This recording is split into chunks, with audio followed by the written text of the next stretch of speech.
cadre du GIEC, j'ai été sollicitée pour participer à la rédaction du chapitre 5 sur les solutions émanant de l'analyse de la demande et des leviers qu'elle peut procurer pour réduire les émissions de gaz à effet de serre. Dans ce contexte, les travaux du CMA sont tout à fait pertinents puisque un ensemble d'études travaillent sur l'évaluation des changements de comportement, des changements de mode de vie, afin de savoir quelles sont les potentialités de ces vecteurs pour amener une réduction des émissions de gaz à effet de serre.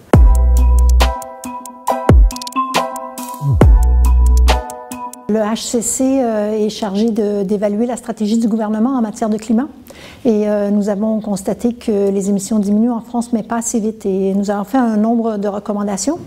Déjà d'assurer la cohérence entre les politiques nationales, toutes les politiques, pas que les politiques climatiques mais les politiques nationales pour s'assurer qu'elles contribuent à une réduction des émissions de gaz à effet de serre, donc les grandes lois, les grands projets, etc. Et finalement, il faut articuler les politiques nationales au niveau régional et au niveau européen pour que tout le monde sache un peu quel est leur rôle, quel rôle ils doivent jouer dans cette transition. Le Haut Conseil pour le climat a aussi été chargé d'évaluer les objectifs de la France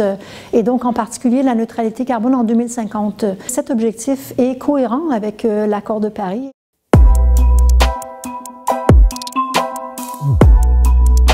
C'est important d'avoir une communauté large et un ensemble large de personnes qui viennent discuter d'enjeux du changement climatique, avec lesquels on peut discuter notamment des conclusions des rapports du GIEC, parce que évidemment cette question du réchauffement climatique, elle n'est plus, comme elle l'a été il y a longtemps, une simple question de scientifique ou un simple sujet de scientifique, c'est un vrai sujet de société. Si l'on veut tenir les objectifs de réduction d'émissions de gaz à effet de serre, on a très peu de temps pour le faire. En gros, il faut qu'on commence à réduire rapidement nos émissions de gaz à effet de serre d'ici à 2030 et qu'on vise ensuite, on les diminue pour arriver à net zéro, donc des émissions brutes légèrement positives, compensées par des puits de carbone, à quelque part autour du milieu du siècle. Ça demande effectivement de l'action politique, de politique publique, et ça demande aussi de l'action des entreprises, des citoyens dans leur ensemble, des différentes collectivités, bref, de